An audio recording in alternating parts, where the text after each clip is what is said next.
Ayo, segera download Quran Tadabbur, tafsir dalam genggaman Anda.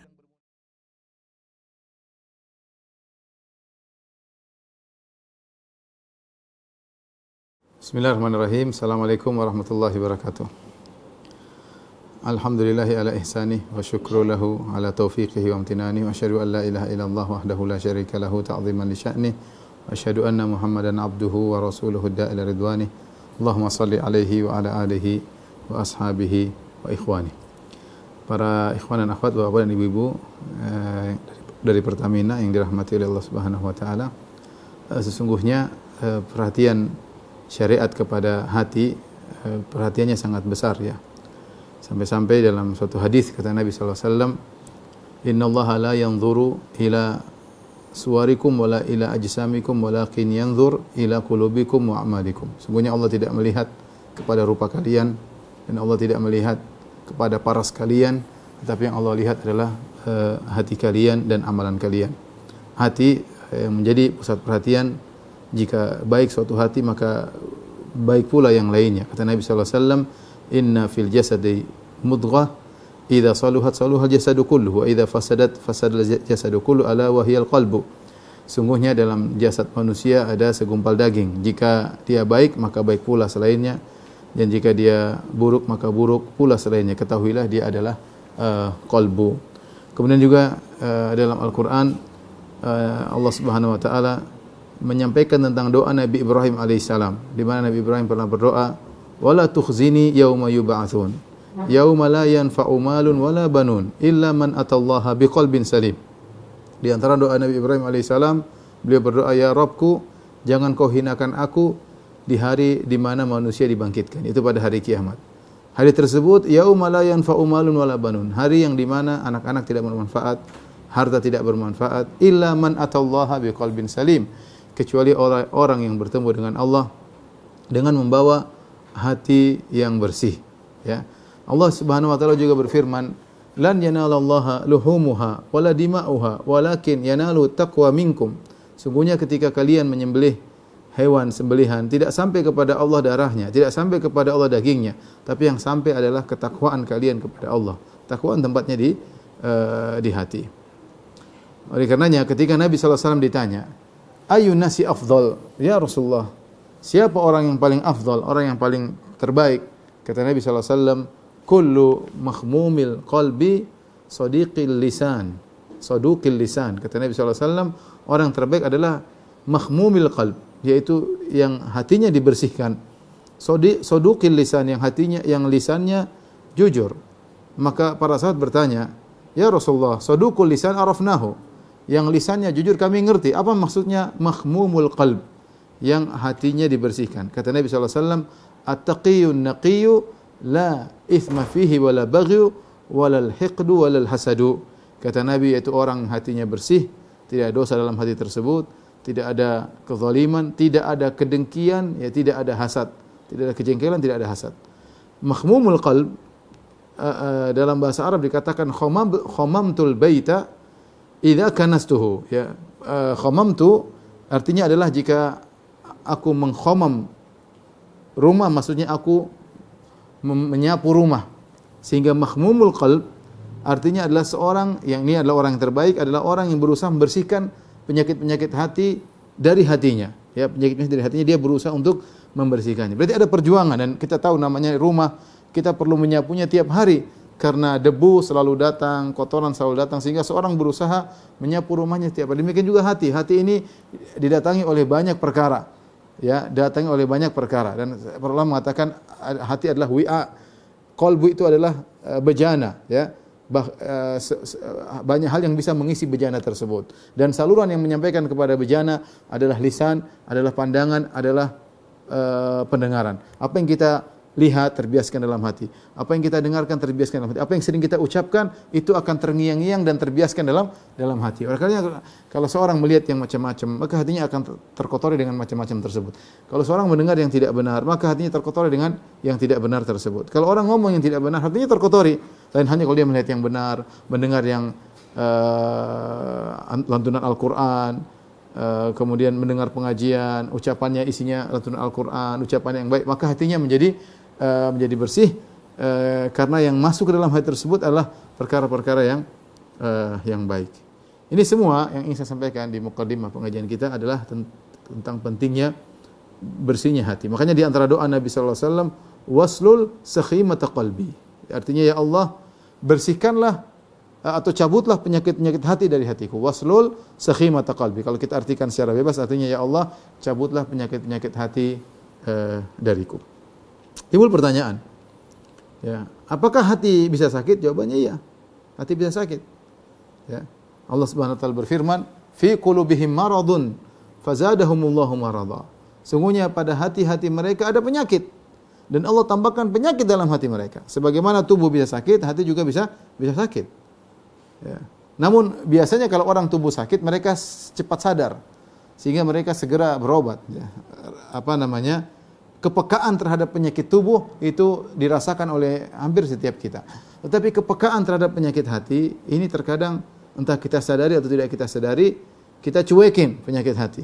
Padahal hati itu bisa berpenyakit dan bisa berkarat dan bisa hitam hati tersebut, saking kotornya. Makanya dalam hadis kata Nabi sallallahu alaihi wasallam, ya, kalau seorang melakukan maksiat, ya, idza aznabal abdu, jika seorang hamba melakukan maksiat, nukitat fi qalbi nuqtatun sauda, maka hatinya diberi titik berwarna hitam, ya, titik hitam mewarnai kalbunya, ya. Ya, kemudian fa idza istighfar, kalau dia beristighfar, suqila anhu, maka bersih lagi hatinya. Fa idza ada, kalau dia kembali lagi melakukan maksiat, zadat, maka bertambahlah titik-titik hitam tersebut, ya. Hatta sampai akhirnya terpenuhilah hatinya menjadi hitam seluruhnya dan itu disebut dengan ran. Jadi demikian kalau hati sudah melakukan maksiat akhirnya titik hitam, maka mulailah hati menjadi menghitam, akhirnya ran itu menutupi seluruh kalbunya. Kalau hati sudah tertutupi dengan ran, titik hitam tadi sudah mendominasi hati, maka jadilah hatinya hati yang sakit dan bisa menjadi hati yang mati. Dan nampak dalam kehidupannya sehari-hari, dia susah untuk khusyuk dalam salat, ini tanda hatinya berpenyakit. Dia tidak betah baca Al-Quran, kalau nonton film atau membaca berita-berita maka hatinya kuat, ya. Tapi kalau baca Quran hatinya enggak kuat, ya. Makanya Utsman bin Affan pernah berkata, "Lau tahurat qulubukum ma syabi'tum min kalami rabbikum." Kalau seandainya hati kalian bersih, kalian tidak akan pernah merasa puas dengan bacaan Al-Quran. Itu seorang selalu rindu ingin baca Al-Quran. Dia merasakan hatinya qaswah, hatinya keras, susah untuk terenyuh, susah. Dia mendengar kajian hampa rasanya. Dia mendengar lantunan Al-Quran hampa rasanya. Ini tanda bahwa penyakitnya, hatinya berpenyakit. Maka dia harus segera mengobati penyakit-penyakit hatinya tersebut. Agar kita tahu hati kita sedang berpenyakit atau tidak, kita harus tahu apa sih penyakit-penyakit hati. Dan kita waspada dari penyakit-penyakit tersebut. Saya akan menjelaskan secara global tentunya karena waktu kita sangat terbatas. Tapi kita kenali penyakit-penyakit tersebut secara global, tidak semua, tapi ini penyakit-penyakit yang penting agar kita bisa terhindar dari penyakit-penyakit tersebut dengan izin Allah Subhanahu wa taala. Baik. Tolong perhatikan, amradul qulub, penyakit-penyakit hati.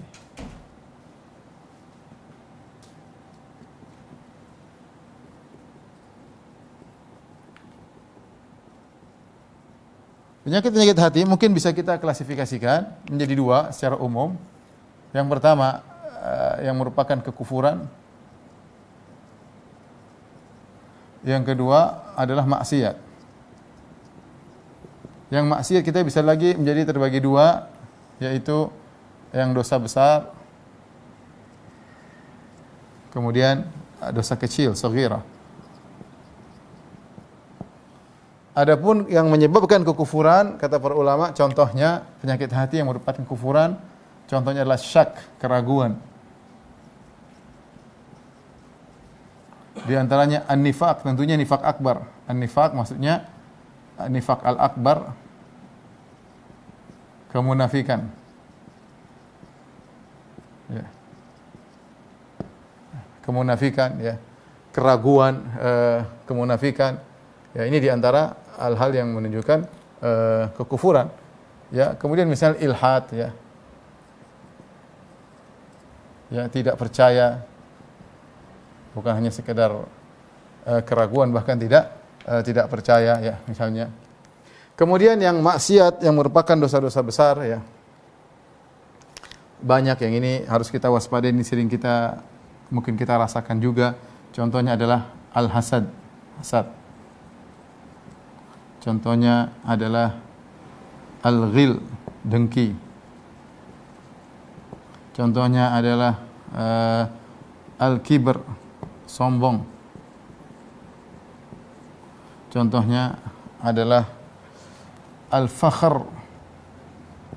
Fakhr ini apa? Membanggakan. Contohnya adalah ar-riya, ingin beramal, ingin dilihat, agar dilihat. Contohnya adalah al-ujub, ujub ya. Yaitu merasa berhasil karena kemampuannya sendiri, yang kita jelaskan al-ujub ya. Kemudian adalah su'uzon, su'udzon, berburuk sangka kepada sesama muslim. Kemudian di antaranya al-qunut,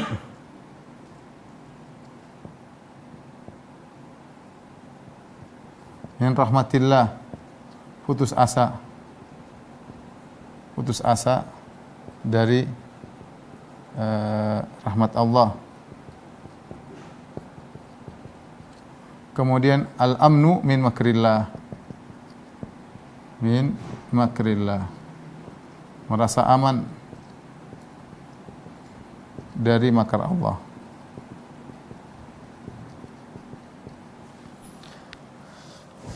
Ini secara umum ya. Adapun yang dosa kecil kata para ulama adalah syahwat al-muharramat ya. Syahwat yang haram. Syahwat di hati ya, tidak dilampiaskan, yang haram. Seperti ingin melihat ya hal-hal yang diharamkan, kecanduan ya. Dalam kurung kecanduan, ini adalah penyakit apa? Penyakit hati. Taib, kita bahas secara sederhana ya. Taib, penyakit hati yang sangat berbahaya adalah syak, keraguan. Karena kenapa? Karena ikhwan dan akhwat yang rahmatillah subhanahu wa ta'ala, namanya iman, thumma lam yartabu. Syaratnya iman itu tidak boleh ragu.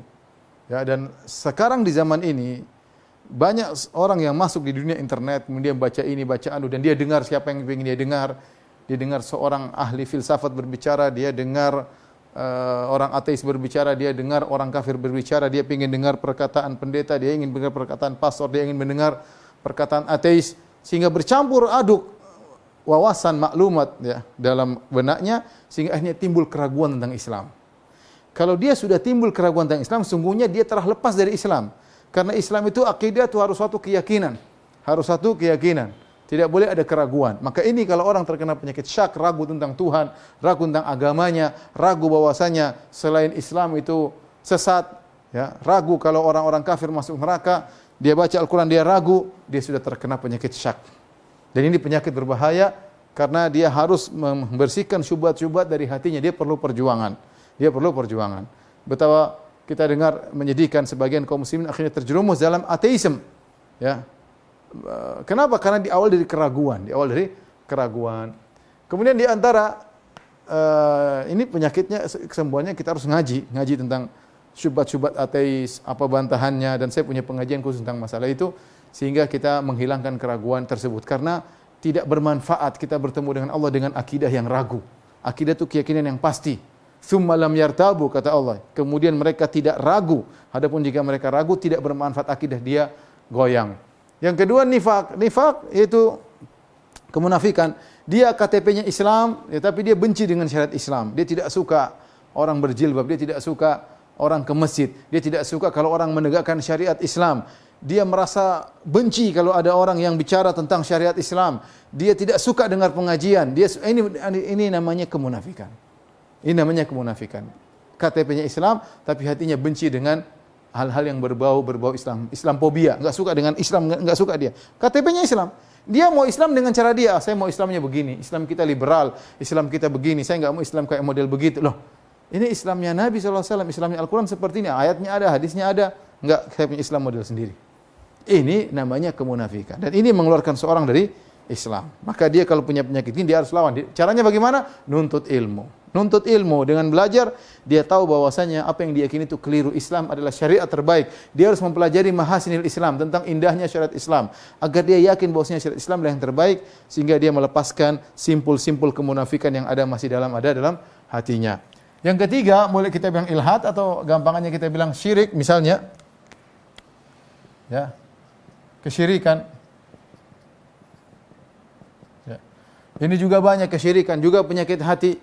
Ya, suudzon misalnya kepada Allah, Allah kalau dimintai tidak bisa dikabulkan, harus minta lewat penghuni kubur, harus minta lewat wali-wali. Ini keyakinan yang salah. Allah tidak akan kabulkan. Saya ini orang penuh dosa. Caranya gimana? Harus minta lewat wali, harus minta lewat mayat-mayat, harus lewat wali-wali yang sudah meninggal dunia, minta ke kuburan. Ini contoh adalah kesyirikan. Contoh meyakini bahwasanya ternyata alam semesta ada yang ikut ngatur misalnya. Ini kesyirikan banyak sekali. Tentu tawakal kepada selain Allah, tawakal kepada minta bantuan kepada jin-jin dan yang lainnya. Ini pembahasan sangat panjang, tentunya waktu kita tidak cukup untuk bahas kesyirikan. Tapi inilah penyakit hati yang mendatangkan kekufuran. Hati-hati, keraguan, kemunafikan dan kesyirikan dan yang mengikutinya. Tapi penyakit hati yang tidak sampai pada kufuran tapi pada derajat kemaksiatan. Dan ini yang terjadi di masyarakat di antara kaum muslimin. Yang pertama adalah hasad, ya, hasad. Hasad itu artinya apa? Hasad artinya karohah, benci kalau ada orang dapat nikmat. Itu cukup disebut dengan hasad. Kita benci saja ada orang dapat nikmat, berarti kita sedang hasad sama dia. Dia naik pangkat, kita benci. Dia naik haji, kita benci. Dia baru beli mobil baru, kita benci. Dia bersihan, kita benci. Dia cantik, kita benci. Dia tampan, kita benci. Itu namanya hasad, ya. Itu namanya hasad. Maka hati-hati, karena hasad ini pengaruhnya sangat dahsyat. Makanya dalam hadis yang disebut oleh para ulama, ya, iyyakum wal hasad fa innal hasad ya'kulul hasanat kama takulun nar al-hatab. Hati-hatilah kalian terhadap hasad. Sungguhnya hasad itu akan memakan amal-amal soleh, pahala-pahala sebagaimana api yang memakan kayu. Kalau api sudah membakar, kayu cepat habis. Hasad pun demikian. Kenapa? Karena susah orang hasad. Kebanyakan orang hasad, dia tidak menyembunyikan dalam hatinya. Orang yang bisa menyembunyikan hasad dalam hatinya itu orang yang mulia. Dia lawan hasad tersebut. Kebanyakan orang tidak. Kebanyakan orang akan nampak dari perkataannya, dari sikapnya, dari komentarnya. Nampak sekali dia hasad. Sehingga gara-gara dia mewujudkan hasadnya dalam perkataannya, dalam komentar, dalam tulisannya, dalam perbuatannya, maka dia akhirnya menzalimi orang yang dia hasati. Akhirnya dia transfer pahala dia kepada orang tersebut. Ya, maka waspada dengan hasad. Dia adalah dosa yang pertama kali terjadi di alam semesta, itu dosanya iblis, atau di langit adalah dosanya iblis kepada Adam, di mana iblis hasad kepada Adam alaihissalam. Ya, bagaimana cara melawan hasad? Ya, banyak pembahasannya, tapi intinya di antaranya kita harus tahu bahwasanya ini semua sudah diatur oleh Allah Subhanahu wa taala. Kita harus ridho dengan bagian Allah Subhanahu wa taala. Kalau saya jadi cantik seperti dia, saya jadi tampan seperti dia, saya jadi kaya seperti dia, belum tentu saya bisa bersyukur kepada Allah Subhanahu wa taala. Apa yang Allah berikan kepada saya qanaah. Belum tentu saya jadi dia, saya bisa bersyukur kepada Allah, belum tentu, ya. Betapa banyak orang diberikan kenikmatan, dia tidak mampu untuk mensyukurinya. Maka seorang tatkala hasad, dia harus lawan, jangan dia diamkan. Di antara cara kita melawan hasad, kita katakan orang yang pertama kali kita zalimi ketika kita hasad adalah diri kita sendiri. Sungguhnya yang sakit hati siapa? Kita. Orang kita hasati, dia santai-santai saja. Maka kita sungguhnya telah sedang menyakiti diri kita sendiri ketika kita hasad sama orang lain. Maka jangan kita menzalimi diri kita sendiri dengan hasad. Terus kalau kita hasad, apakah dia akan menjadi terjatuh, dia menjadi terjungkal, dia menjadi rendah? Tidak, dia baik-baik saja. Kita yang sengsara gara-gara mengikuti hasad kita. Maka lawanlah hasad tersebut, minta kepada Allah, ya Allah bersihkanlah hatiku. Wala taj'al fi qulubina ghillan lil ladzina amanu. Janganlah kau jadikan dalam hati kami kedengkian kepada orang-orang yang beriman. Ya, maka ini hasad penyakit berbahaya, harus dilawan. Kalau ada orang kita hasad, kita puji dia, kita berusaha kenal dengan dia, kita berusaha kasih hadiah sama dia. Terkadang kita hasad sama teman kantor kita, terkadang kita hasad sama tetangga kita, terkadang kita hasad sama teman ngaji kita, maka bersihkan hati kita. Al-ghil, dengki, mirip dengan hasad, tapi ghil itu ada semacam kedongkolan, semacam mungkin dendam, jengkel lah. Ghil itu apa? Jengkel sama saudara. Ngapain? Hidup yang tentram, yang tenang, semua penyakit hati kita buang. Ya, kalau ada masalah dengan dia, sudah kita maafkan saja. Semua sudah ditakdirkan oleh Allah Subhanahu wa taala. Inna sa'ata la'atiyatun fasfahi safhal jamil. Sungguhnya hari kiamat akan datang, maka maafkanlah, kata Allah Subhanahu wa taala. Aku dan engkau akan meninggal dunia. Ngapain kita isi kehidupan kita dengan kedongkolan, dengan kejengkelan, dengan hasad? Hidup kita cuma sebentar. Kita harus diburu untuk melakukan amal soleh. Sementara kita sibukkan hati kita tertawan dalam hasad, tertawan dalam kedongkolan, tertawan dalam dendam. Kita hanya menyiksa diri kita sendiri. Ya, kemudian kita menyiksa diri kita sendiri, kita menyiksa istri kita, menyiksa anak-anak kita, pulang dalam kondisi marah. Ngapain? Orang punya salah sama kita, kita maafkan. Selesai, mudah. Kita maafkan, bilang qadarullah, sudah ditakdirkan oleh Allah, itu ujian hidup bagi saya. Udahlah. Istighfar, kita hidup tentram, tenang, baca Quran enak, ngobrol sama istri enak, maafkan orang-orang yang berbuat salah kepada kita. Al-kibr, sombong, merasa dirinya sombong karena dia punya kemampuan. Apa kata Nabi SAW? Al-kibr batarul haq wa ghamtun nas, menolak kebenaran. Kemudian ghamtun nas, merendahkan orang lain. Ketika ada seorang mulai merendahkan oleh apa itu dia? Apa itu? Alah, kemampuan cuma segitu. Gantengnya cuma segitu. Cantiknya cuma segitu. Apa tasnya cuma begitu. Mobilnya cuma gitu aja kok. Ini merendahkan namanya. Dia enggak ada faedah. Dia enggak ngaruh. Itu namanya merendahkan. Itu kibar, hati-hati. Kata Nabi SAW, la yadkhul jannata man kana fi qalbihi mithqalu dzarratin min kibr. Tidak masuk surga orang dalam hatinya ada kesombongan meskipun cuma sedikit. Yang boleh sombong hanya Allah Subhanahu wa taala. Kata Allah Subhanahu wa taala dalam hadis qudsi, al-kibriya'u ridai wal azamatu izari. Wa man daza'ani fi wahidin minhuma qadhaftuhu fin nar. Sungguhnya kesombongan adalah selendangku, keagungan adalah sarungku. Barang siapa mencoba-coba ikut serta dalam kesombongan dan keagungan, aku lemparkan dia dalam neraka jahanam. Karena kita ini siapa? Kita makhluk dari tidak ada menjadi ada.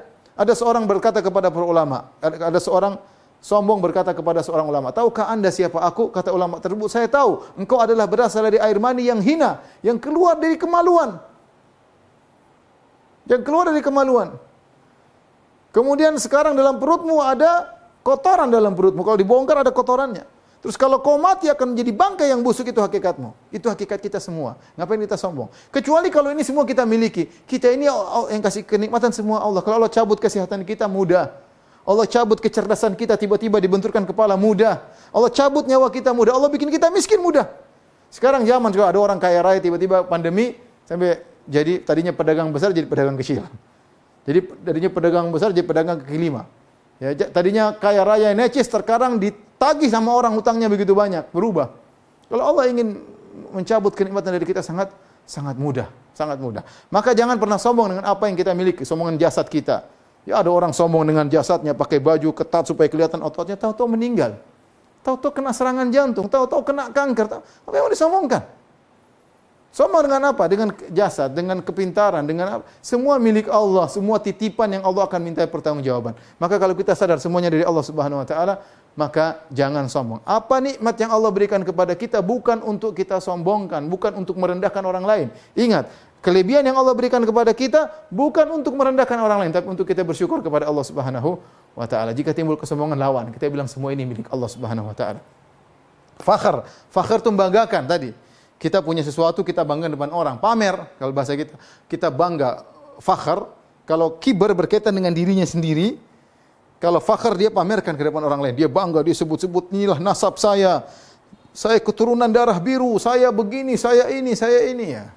Kakek saya begini, mobil saya begini. Ini namanya bangga dengan apa yang dia miliki. Ya. Kalau kesombongan berkaitan dengan dirinya sendiri, merasa besar, merasa tinggi. Kalau fakhr, dia pamerkan kepada orang lain. Hati-hati sekarang di zaman medsos.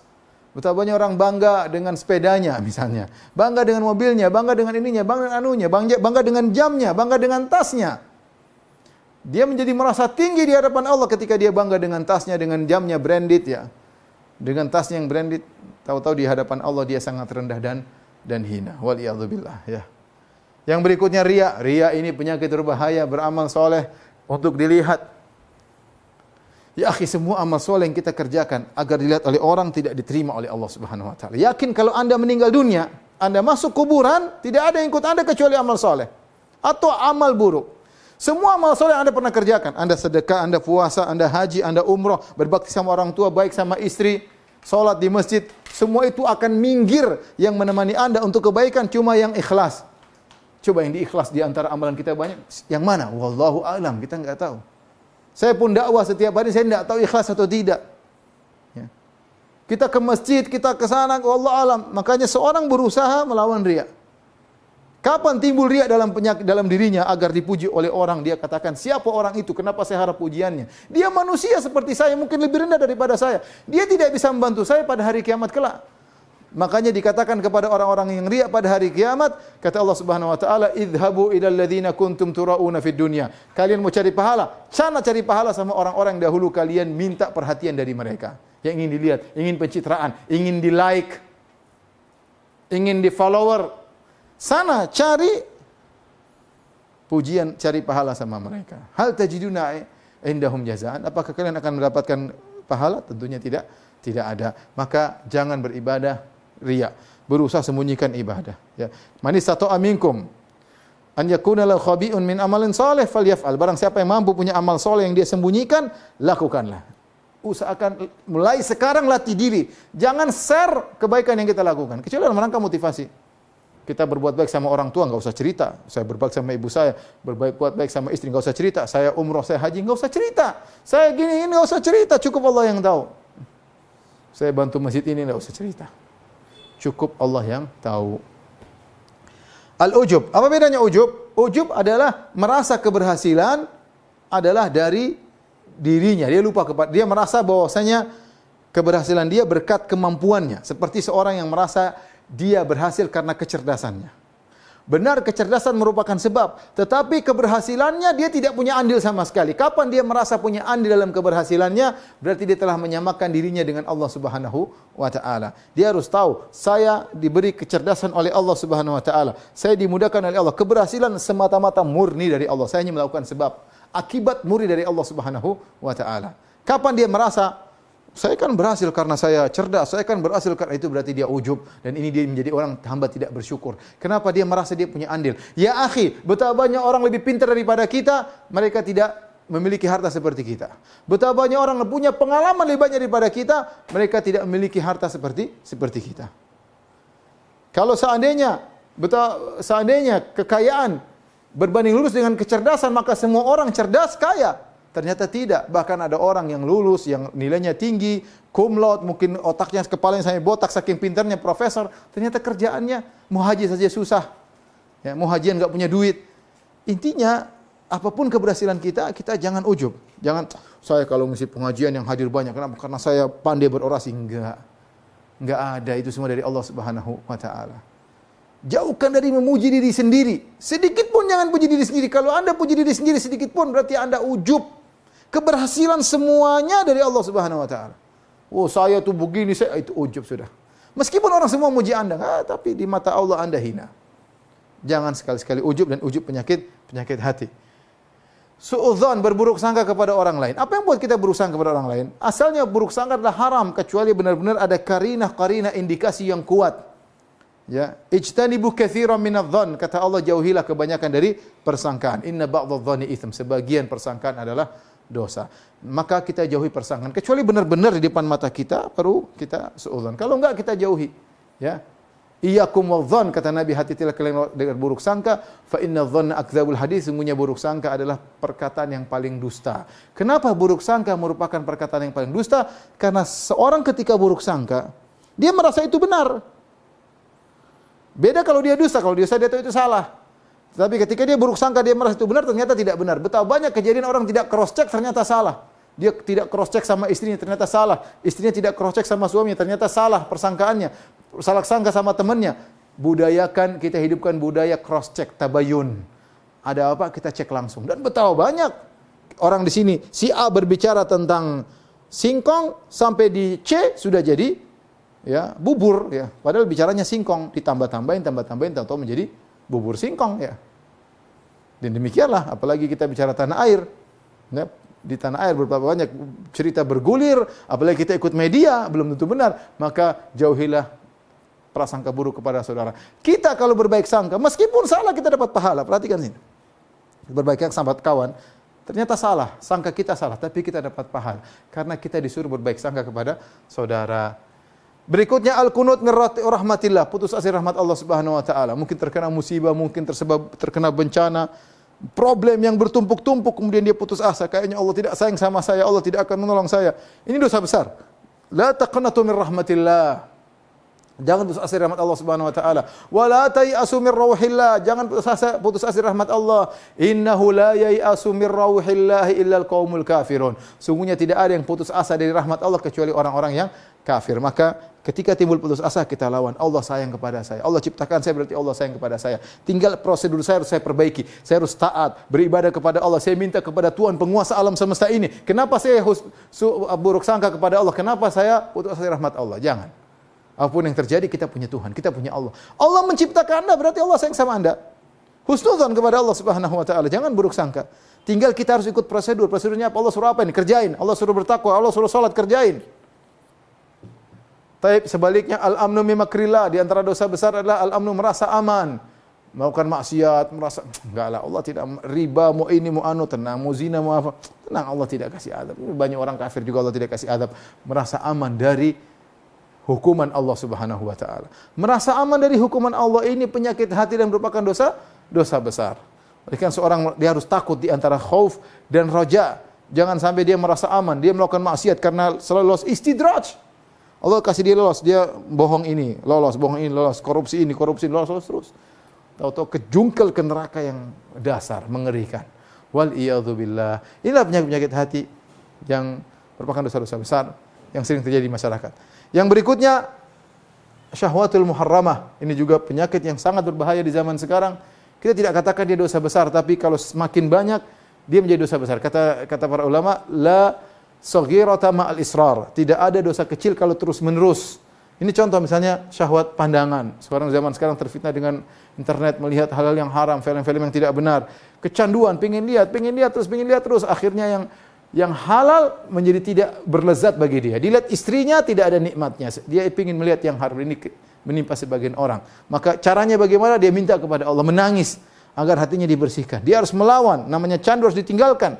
Tinggalkan sebulan, 2 bulan, 3 bulan. Kalau berhasil dia tinggalkan berbulan-bulan, niscaya insya Allah dengan izin Allah maka kecanduan tersebut akan dicabut. Seperti orang yang merokok. Kalau orang merokok, dia berusaha lawan. Ketika dia meninggalkan rokok, tentu dia tergoda ingin merokok. Apalagi dia ngobrol sama orang yang merokok. Tapi kalau dia lawan sebulan, 2 bulan dia bisa tinggalkan, rasa candu tadi mulai hilang dan akhirnya sirna sama sekali. Inilah ikhwan dan akhwat yang dirahmati Allah Subhanahu wa taala.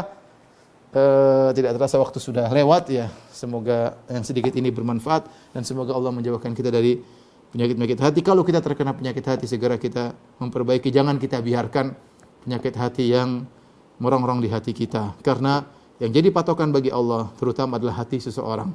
Illa man atallaha biqalbin salim. Kecuali orang bertemu dengan Allah dengan hati yang bersih. Wallahu ta'ala alam bisawab. Ini saja yang saya sampaikan kepada rekan-rekan sekalian. Semoga pertemuan kita diberkahi oleh Allah Subhanahu wa taala. Semoga bermanfaat bagi kita di dunia maupun di akhirat. Kurang lebihnya saya mohon maaf. Wabillahi taufiq wal hidayah. Assalamualaikum warahmatullahi wabarakatuh.